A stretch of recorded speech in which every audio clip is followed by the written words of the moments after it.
First, go to your Start menu or search bar and type firewall.cpl and press Enter, and this will open up the Windows Defender Firewall window. Once you're in the firewall window, click on Advanced Settings on the left side. Now we need to create two rules, one for inbound connections and another for outbound connections.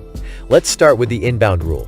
Click on Inbound Rules, then click on New Rule in the right pane. In the new Inbound Rule wizard, select Program and click Next. Now click Browse and locate the app for which you want to block internet access.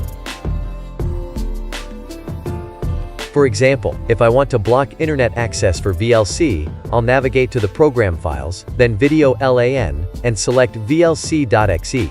After selecting the application, click Next, choose Block the Connection, and hit Next again.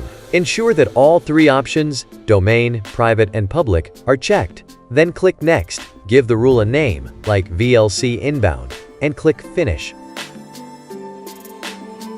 Now, we're going to repeat these steps for the outbound rule. Click on Outbound Rules, then select New Rule. Again, choose Program, click Next, and browse for the same application. Select Block the Connection. Check Domain, Private, and Public.